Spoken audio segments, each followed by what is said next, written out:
Thank you, Mr. Om Dhinglaji. It's a great opportunity. So when I come over here to give the class on the Kapilopadesha, actually this is my reading. And once again, I go through the book and then I ponder over that, I concentrate on that. By that way, you people are helping me to understand this wonderful philosophy much better way. So let us begin by chanting this mantra. You can repeat after me. Yasya smarana matrena janma samsara bandhanat vimuchyate namastashmai Vishnave Prabha Vishnave. I bow down to the Lord Vishnu, the great God, whose mere remembrance makes one free from the bondage of birth and death. Friends, this Kapila Upadesha, as we are going to conclude almost, we don't go the sloka by sloka, we go on an idea. Then the Lord Kapila is none other than Vishnu himself. And he was the firstborn, we can say, because his mother and the father was the mind-born son of Brahma, he was Kardama, and his mother was Devahuti, and Devahuti Kardama's son was the Lord Vishnu Kapila.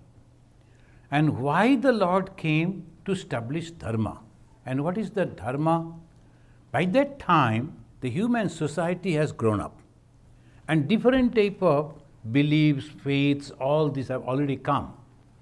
Now it was necessary for someone to give a guidance, to direct the people to the right path.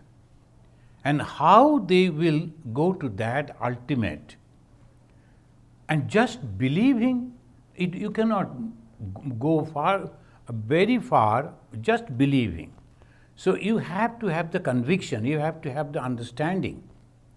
So that is the way one can go. If I know why I am visiting the temple, if I know what is God, if I know what is God realization, that helps me.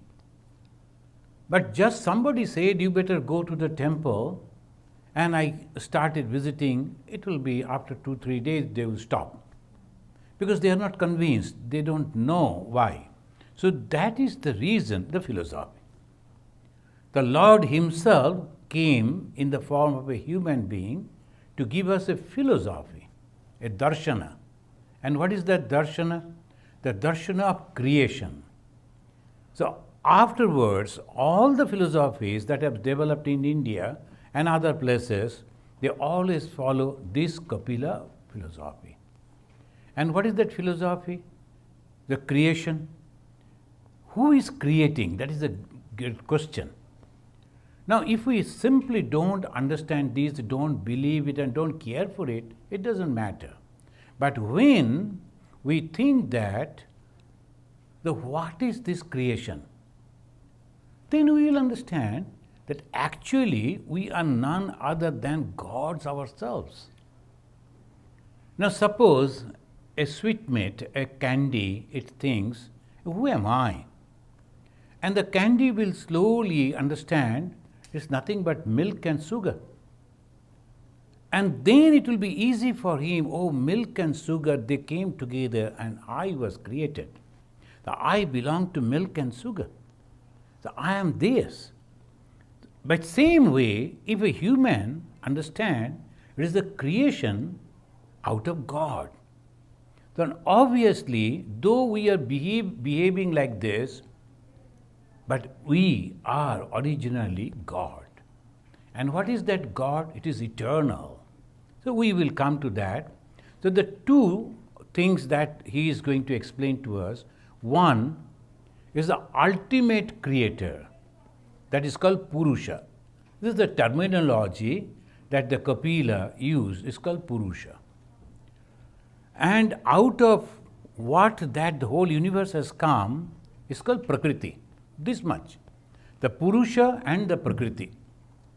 Now, whenever we say in Sanskrit, Purusha means male and Prakriti means female. It is nothing like that. And the Purusha means the consciousness. And Prakriti, with the support of the consciousness, activity. So what we have to understand, these two. One is Purusha, another is Prakriti. The mother of the Kapila, and many of you know the story, that when Kapila was to born, his father told, I don't like to be bound by this family life. I like to go and meditate. But the Lord himself said, wait till my birth. And after my birth, you can go. So he had to wait. Then the Kapila was born. Then he said, now it is time for me to go for meditation. So wait, let me grow up. So another 8 years he was waiting. After that he said, well, now you can go. When the father decided to leave the family and go for meditation and that spiritual practice, then the mother of this boy came. By this time, this boy, though he was physically a human child, but actually in reality he was the God himself, so he knew everything. The mother came and told, now your father is leaving for the spiritual life. You are also always meditating and developing the spiritual life. What about me? What I will do? Please tell me, guide me, so that I can also get the realization. For her, Kapila started giving. So that way, the Kapila Upadesha. And mother was asking, Prakrite Purushasyapi Lakshanam Purushottama Bruhi Karannayo Tasya Sat Asatya Yadatmakam.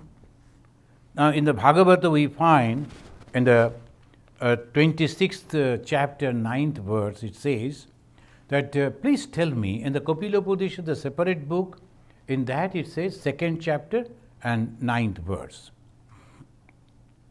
It says the mother is asking, please tell me, Purusha Uttama. Purusha Uttama means the best among the human being. Purusha Uttama, best among the human being. There's a way of addressing. Oh great Lord, like this. Can you please tell me the Bruhi? Bruhi means please explain Lakshanam, characteristics. Characteristics of both Purusha and Prakriti, because both are responsible for creation. Now friends, it is very, very essential for the human being to understand what is creation. Those who are interested in spiritual life. For others, it is okay. Those who are interested in spiritual life, creation, understanding creation is very important. Now, every religion, every philosophy, they must have to have answered these three questions. What are the three questions? One is, who is the creator? What is the creation? And what is the relation between the creator and the creation? Who is the creator? What is this creation? And what is the relation? Many of you, those who have read Bhagavan Sri Ramakrishna's biography, you may be knowing that Sri Ramakrishna is mentioning, you need not to do much. Only if you know who am I, who are you, and what is the relation between you and me, that will be sufficient. And that is the whole of philosophy. Who are you? The creator. And who am I? The created. Out of you I have been created. That means I have every quality of yours. Now here, friends, as because we are studying the philosophy, we have to understand one subtle point. And that subtle point is, the creator is creating out of what? as again and again we say, the carpenter is creating a table out of wood. Carpenter is not creating the table out of himself. It is out of wood. That means there is a carpenter and there is wood. There is the intellectual factor and material factor. And what about this worldly creation? Was there anything like the wood or steel or something out of which the God has created this? This is the point.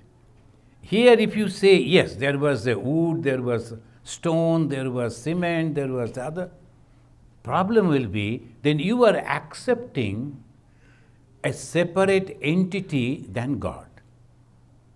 If you are accepting a separate entity than God, then God is not infinite.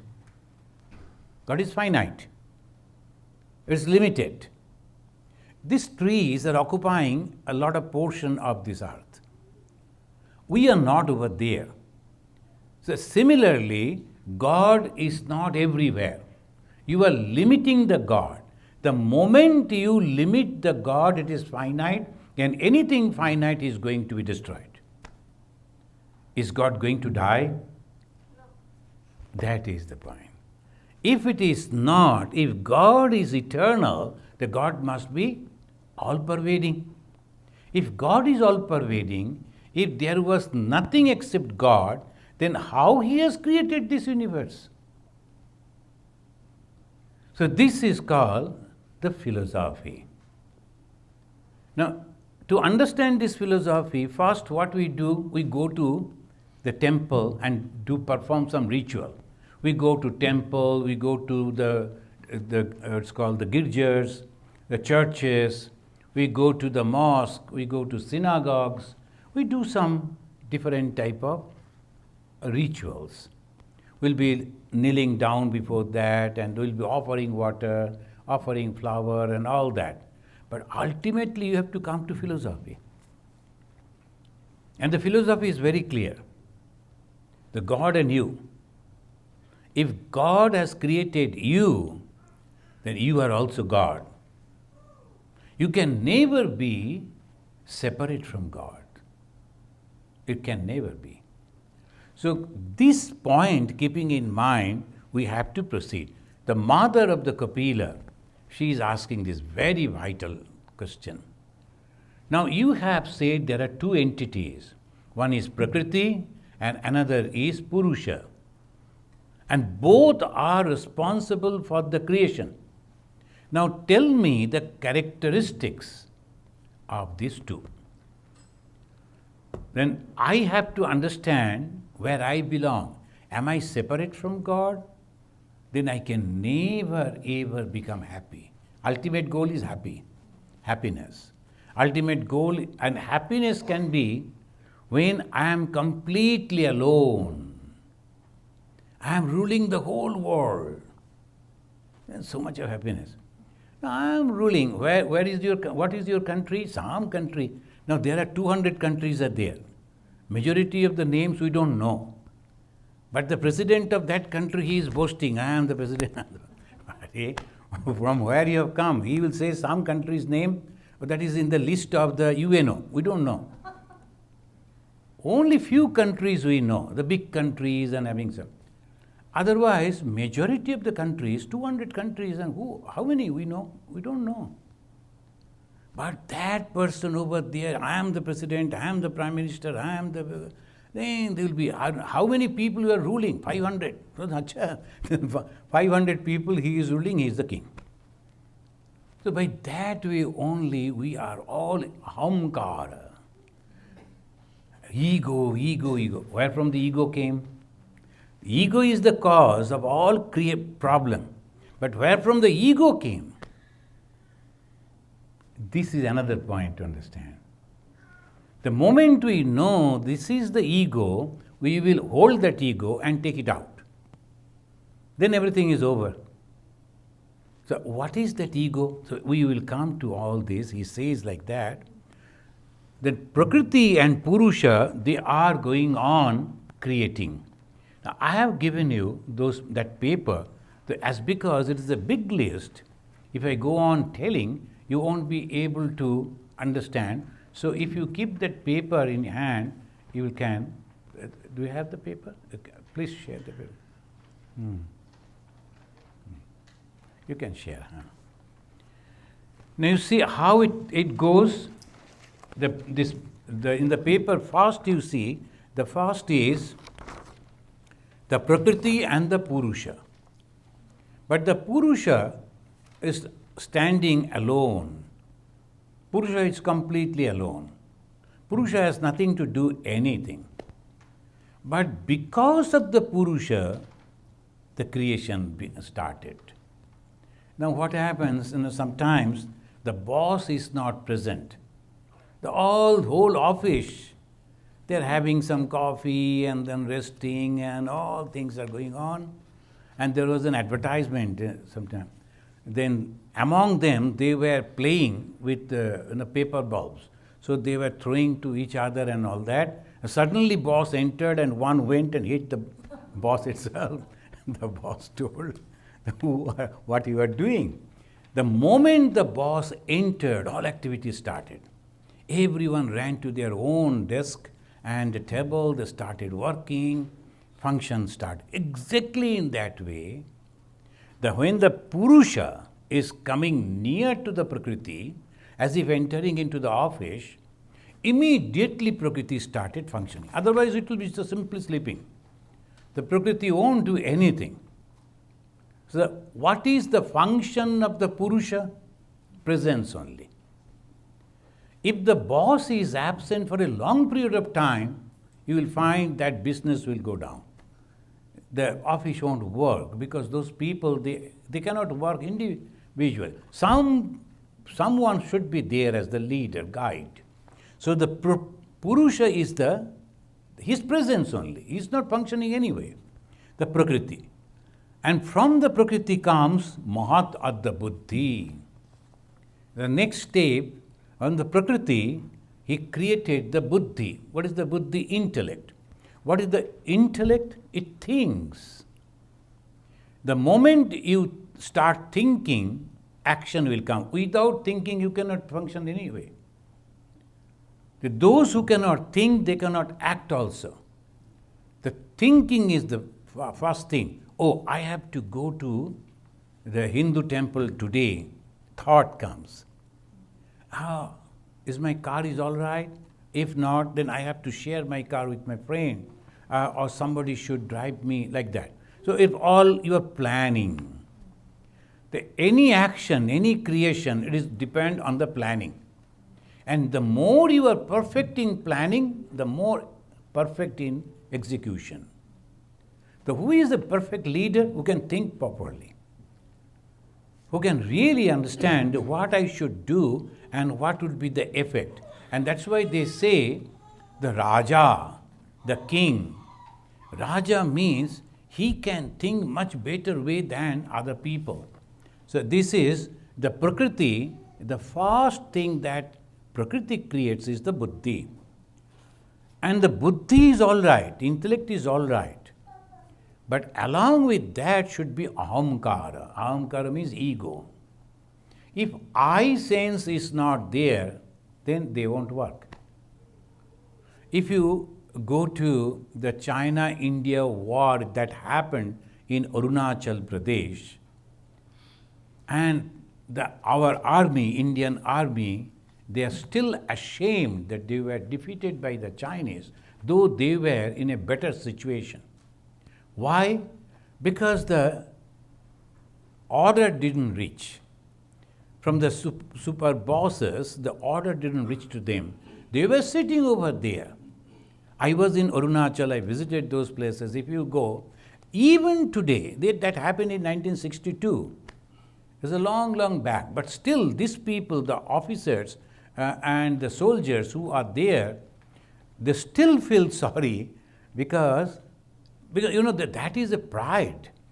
And now if that pride is hard, they are warriors. And naturally, they cannot accept that defeat. Why? Because somebody didn't say, yes, you must fight.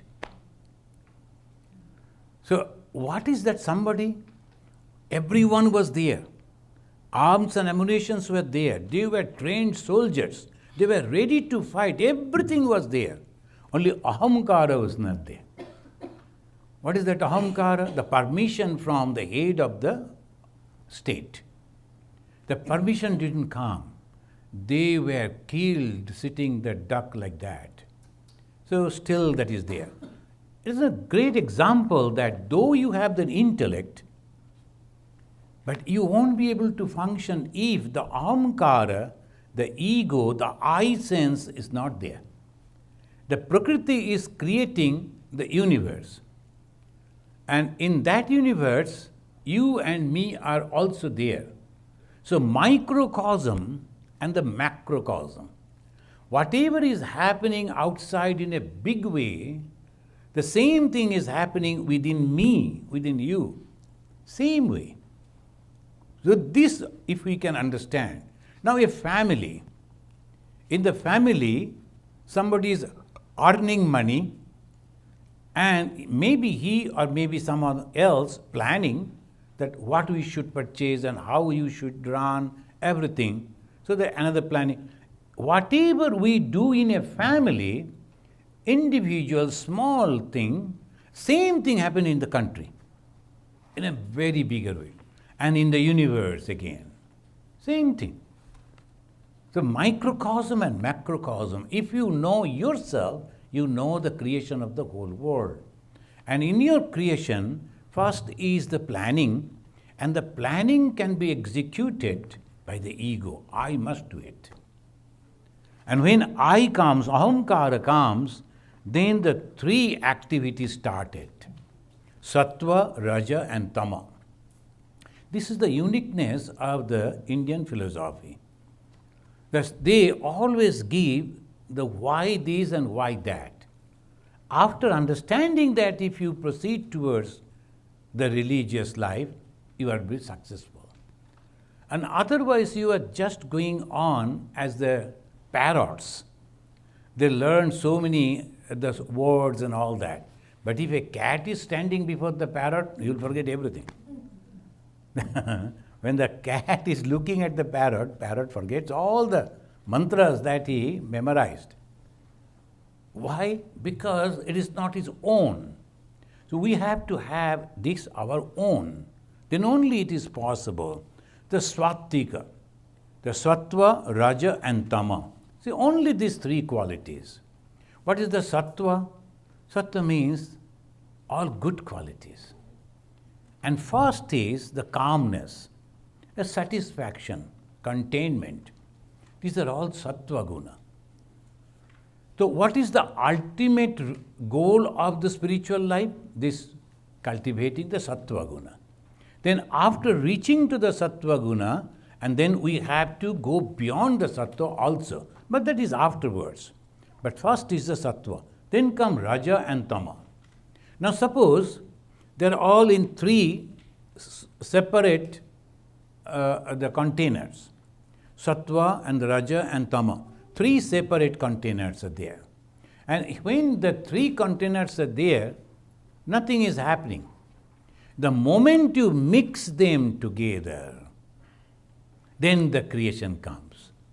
I was observing yesterday, some of our devotees, they were cooking. There was potato, there was onion, there was the spinaches, there was this, there was that, all separate. And then afterwards, they were cutting all this, making everything ready. Then finally, they put into the maybe oil or ghee, something like that, and then they cooked. It became a very delicious dish. But separately, if you keep, you cannot eat. The raw potato, how can you eat? So obviously, you have to mix together. Sattva guna is very good quality, but is of no function because it is not mixed with anything. The moment you put the Raja into that, immediately they'll say, no, I have to go and help that person. Sattva is always helping. I have to get up and go and help that person. It will never come unless the Raja is mixed. Raja is that I have to go and do this. And tama will be exactly opposite. Sattva is the light, tama is the darkness. When the sattva says that I have to go and help that person, tama will say I have to go and beat that person, punish that person, fight with that person. Exactly opposite. But in between comes raja. I have to go and help, or I have to go and fight. So these two differences, so it is the balancing is the raja. This rajaguna is necessary. From the sattva guna comes the mind, then pancha indriyas and pancha karmendriyas. Pancha gyanendriya, pancha gyanendriya, karmendriya. Pancha gyanendriya, jnana indriya is these five. The eye and the ear, as the nose, these are the five gyanendriyas. What we do with these five gyanendriyas, we get some information and it give it to the mind. The five indriyas that goes out get information and give it to the mind. That is the way it acts. The mind cannot do anything. When the eye goes out and sees something, bring the information to the mind, then the mind only functions. Otherwise, it cannot. When you entered, you must have seen as a wonderful Swami Vivekananda statue. This is the only such a big statue in whole America. It is standing over here. So the moment you enter, you saw that, immediately all these thoughts came. Oh, this is the statue of Swami Vivekananda about which we heard. So that, who gave you that information? I. But can only I give you this information? No, attached with mind. Can mind only give you this? No, attached with buddhi, intellect. The buddhi is also necessary. So you are judging, oh, this must be the statue of Swami Vivekananda. So all these actions is called ahara. Ahara means the eating. The ahara means aharana, collecting. So we are collecting in that way. The mana, pancha gyanendriya, pancha karmendriya. Now from the tama side, what happens? The tanmatra. The tanmatra means as an environment, we can say. This tanmatra is the environment. When you enter into a temple, you think of praying and think of listening to some bhajans. But if you go to a hospital, you don't think in that way. When you enter into an hospital, you think about the doctor, about the medicine, about the many other things, but not about God. Why? Tanmatra. The tanmatra is that environment. The temple means why we need a temple, why we need churches. We need temples, we need churches, we need holy places only for this reason, that it helps us to immediately grab that particular condition. So if you go to a hotel, a restaurant, you are not going to meditate over there, because the mind is not ready to go and meditate in a restaurant. If you go and sit and start meditating, then the bartender will come and, what happens, sir? What do you want? So you cannot do that because the environment is completely different over there. So this is the way we have to understand. The tanmatra, many of the people say, oh, I don't believe it. The tanmatra is very important. And that is why when you come to a temple, say in Belur Math, what is there? A temple is there, and the Ganga, and just space, some open space. That's all. But the moment a person is coming to visit, entering into the temple, there is only one statue, not two, only one statue is there, of Bhagavan Sri Ramakrishna. And they will go and they will see and come out and say, oh, it is so peaceful place. Why do you feel like that? Because in the early morning, nearly 300 monks and brahmacharis, they will be meditating over there. They are creating that environment. They are sitting and meditation that gives that environment, surcharges that particular area with that meditative temperament. The moment you enter, you don't feel like talking. Even when the children are making the sound, immediately the parents will stop them. They don't create the sound over here. Why? You feel that. That is called tanmatra. That these tanmatras, from there, Shabda, Sparsha, Rupa, Rasa, Gandha. Shabda, and these are the objects. These are the objects that we are always trying to get. Shabda means sound. Sparsha means touch. Rupa means something to see, that Rupa. Rasa is taste, and Gandha is the smell. And it again, in the bigger form, it is Akasha, Vayu, Teja, Apa, and Prakriti, Prithvi. The Prithvi means this earth. If you have noticed that in Indian temples, when they are doing the arati, evening arati, they'll be showing these 5 items. In the beginning, they begin with the fire.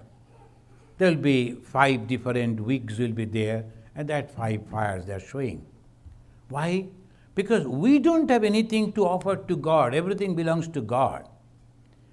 And all these things that we see is nothing but the combination of the 5 things. The pancha, the 5. So when they are having these 5 together, the Prithvi, and about the Prithvi, the symbol of the Prithvi is the flower. We take a flower and show it. That is the symbol of the earth. And water, you must have noticed that in a conch, a little water will be there and they will be showing like this. Akasha, that space, there's one small piece of cloth they will be showing like this. That is called Akasha. And Vayu, and they will have a fan and they'll be doing. So all these 5, these are the Hindus, but majority of the priests, those who are doing it, performing it, using it, they don't know why they are doing.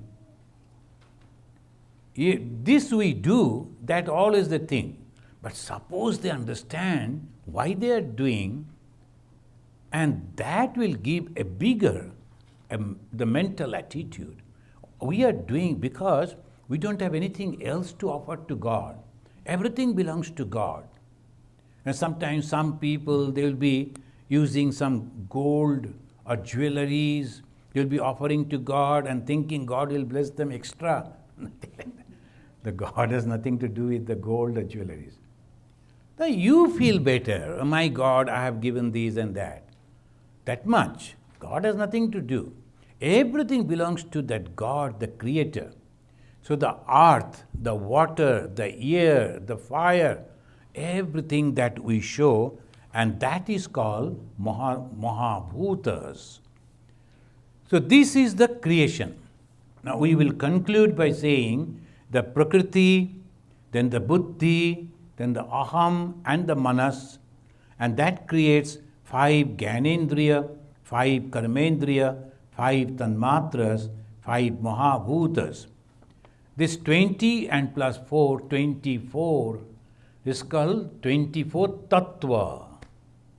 Sometimes when you are listening to the traditional monks, nowadays the modern Swamis, they use the modern terminologies, but when the traditional monks they speak, they say this Tattva. Tattva means the matter out of which the creation has come. What is that? 24. What are the 24? These are the 24.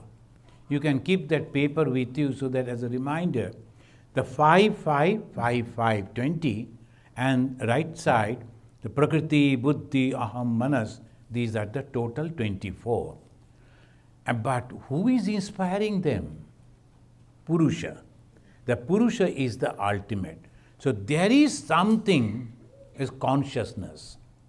And from that consciousness, other things are reflecting. Suppose there is no wind at all. Will there be waves in the water? No. So why the waves? It is not out of water. Water is calm, contained. But the moment the wind flows, immediately the water swells up and the waves come. So we say waves of water, but it is not water, it is the wind.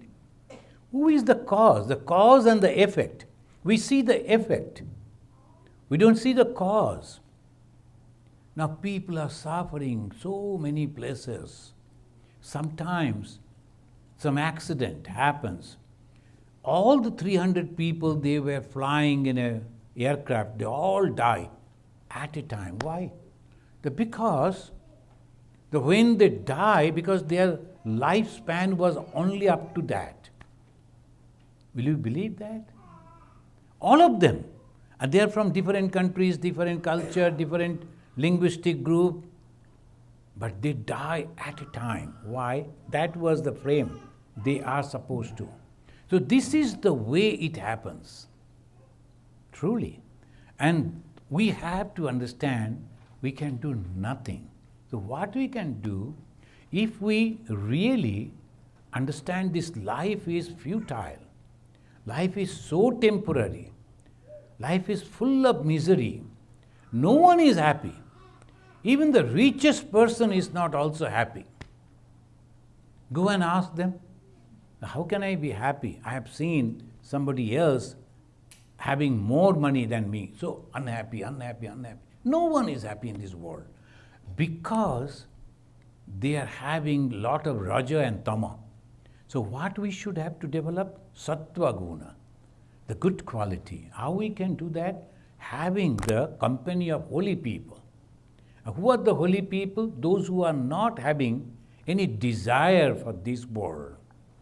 And those who are having two great qualities, love and unselfishness. Holy people doesn't mean that you have to grow a long beard, or the matted hair, or these or that. No, holy people only, no, neither that you have to have a sannyasi. The holy people are those who are having these two qualities, love and unselfishness. If you have the unselfishness, then your mind is holy. The God will bless you. God will manifest within you. So that is exactly what is the goal of this philosophy.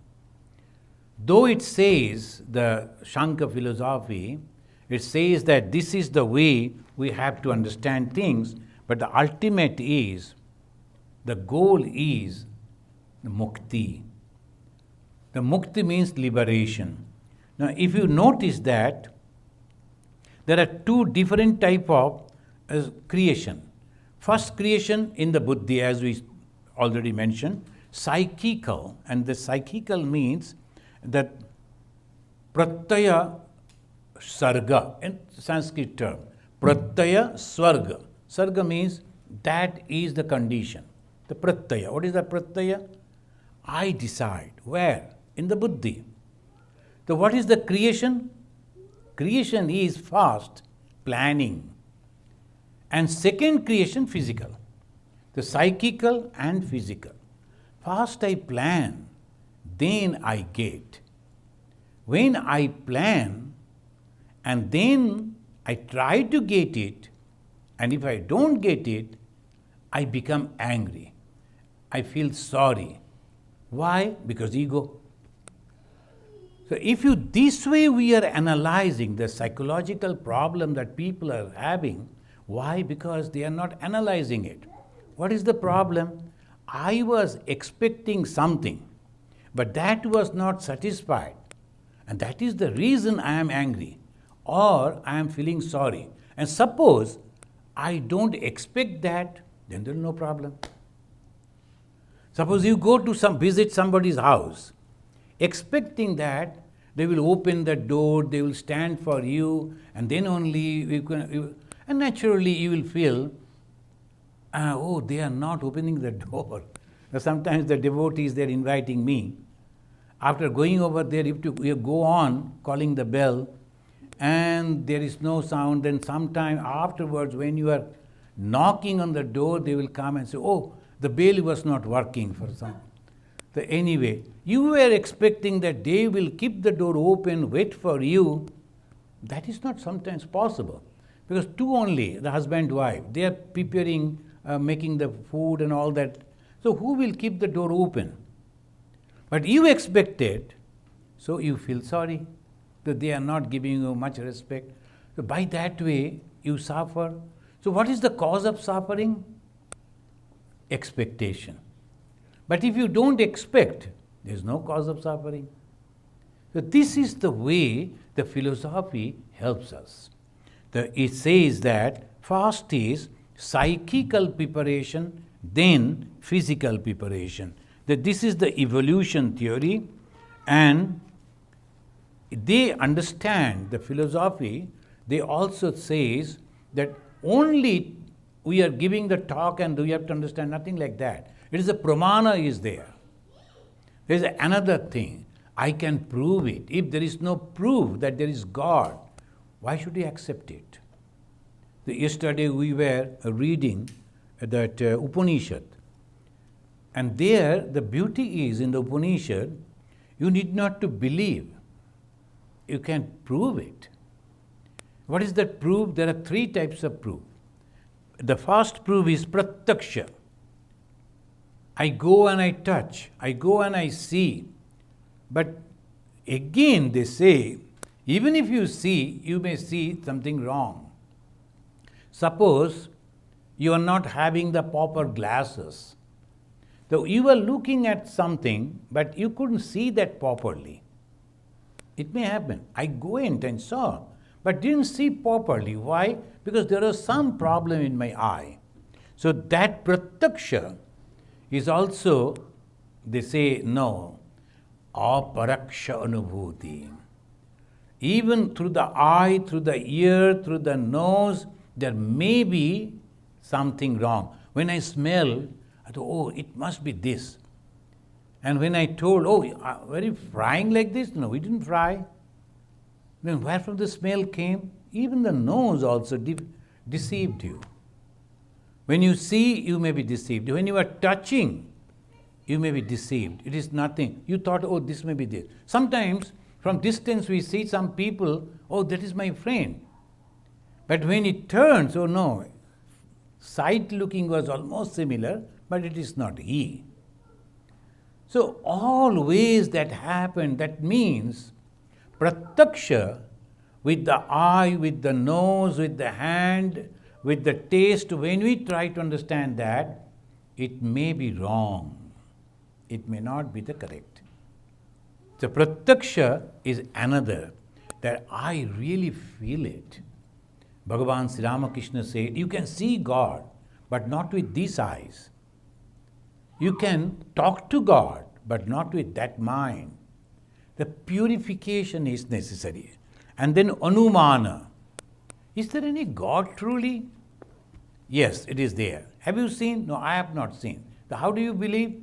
Because I have seen Bhagavan Sri Ramakrishna. Because I have seen the life of Jesus Christ. Because I have seen the life of Lord Buddha. They are the mirrors. Lord Buddha was having everything. Even then, he gave up all those for only God. And ultimately, after the God realization, he was accepted by everyone. So that proves that Jesus was a very ordinary person. But when the Lord Jesus came to give the talk, when he was giving that sermon, multitudes, hundreds and thousands of people were following him. So they became angry, the kings became angry, then others became angry because of his popularity. But what he did? He was a poor man's son. And he was not having any education, basic education, school education. But even then, when he was talking, the hundreds and thousands of people were listening to that. And after 2,000 years, still we are remembering him. 2,500 years after, we are remembering Buddha. But we don't remember his father. He was a king. We remember his father only because of Buddha. Otherwise, that type of kings, there are millions are there. So that shows that some things must be there which these people practiced, and that proves, called anumana. Anumana means inference. As an example, they say, if there is a smoke, there must be fire. Without fire, there cannot be smoke.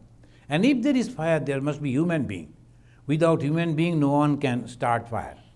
So something must be there. So like this only, there's a long back, we were going to the pilgrimage in Kashmir, the temple, and that was not the right time to go. It was May. The May means lot of snow. But secretly, though the Indian soldiers and police, they told Swamiji, don't go, we secretly went, 5 of us. And we took there were local, the guides are there. They are having the horses. The 3 horses, 3 Swami, we sat, and other 2 horses, our provisions. And 2 people, the guides, one in the front, one in the back, they were holding the horses, we were going there. And when we went on the top of, that's called Pishu Ghat, from there you can see the Panchatarani, the beautiful sight. Once lifetime one should go there. And you can see the 5 rivers coming and mingling over there. And that is in the valley. And these people, between these 2, one was very good person. And another was trying to bring us down. He has already taken the money. And if he had to go unnecessarily, so he was trying to pursue us. Swamiji, there is no one, everything is covered with snow, it is of no use going there, let us go back. Because in the one day we cannot reach, we have to spend the night. And in this terrible cold, on the open field, if we spend the night, we all will die. That's true. But suddenly I noticed that there are some hearts were there, made by the government. Our government, they made the hearts. And from one of that, the smoke is coming out. And smoke means human being must be there. Then I told, see, the smoke is coming out. The smoke means human being is there. And human being means we can go and take shelter over there. Let's go. So this philosophy helped us. If there is a smoke, there must be fire. And if there is a fire, there must be human being. So we went and we found, yes, a group of people, the government people, officials, they came to collect all the belongings because for coming 5 months, there will be snow only, everything will be covered. So they were collecting all the rags and everything. But one of the horse, it was lost. So they stayed back. So we got that opportunity. That was the last night. We went over there, and seeing us, they immediately they made some hot soup and all that. They helped us a lot and gave. So that we went and we saw that. We have to understand life is like this. Why we are discussing this philosophy? Because with this understanding, there is one which is pure consciousness. It is not doing anything. But the presence of the pure consciousness, which has been termed as Purusha, another is activating, that is called Prakriti. And what is the Prakriti? It is having 3 qualities, Sattva, Raja and Tama. And then 2 power, covering and also superimposing something else on that. What it covers, original thing it covers. Or what is superimposed, whatever you think, that will be superimposed. Now there is a beautiful story. Then one person came out, he was a thief. It was almost the just dawn time. The thief came out to steal something. He thought that early morning, if I steal, mostly early morning people, they sleep very deep. So that is the time the thieves, they get activated. They came and suddenly he saw something. Oh my God, this police officer is very active. I heard about him. This thief was thinking. And he saw and he thought the police officer covering himself with a blanket is waiting for him so that he will arrest him. So the thief told, no, bad luck, today I won't go anywhere. So he returned. Another person came, he was a monk. He came and saw the same thing which that thief saw. Oh my God, look at me. Still I was sleeping. And look at that, another monk, he has already bathed in the river and covering himself, he is meditating. Oh, fie on me, I was sleeping. So the monk was thinking in that way. Then a lady came out secretly. She wanted to go to her paramour. And looking the same thing, she started thinking, look at that person. He loves me so much. In this cold, whole night, he is sitting over there for me. And actually, what was there? It was a dry branch of a tree. A dry branch of a tree, and then over that, the old clothings were there. And from the distance, because of the mist and early morning, so 3 people saw the same thing, which was nothing but a dry tree, that branch of a tree. Why they thought in 3 different ways? Because they wanted to see that. The thief always aware about the police presence, and this lady about this paramour, and the monk about another monk. So what we create is our creation. The person we see and think, oh, he is my enemy. It's my creation. Oh, he's my friend, is my creation. So this is the way that it says that when we do that, we have to understand that. Why it happens? Because that Prakriti, it covers the actual original thing. And the dry stump of a tree, it was covered. And on that is projected these 3 things according to our choice. So this is the creation. Thank you, friends. I think the next time, then the next class, some other subjects we will take up and I will announce you. And this truly is this month for the month of liberation for the Americans. And the coming month again, the month of liberation for the Indians.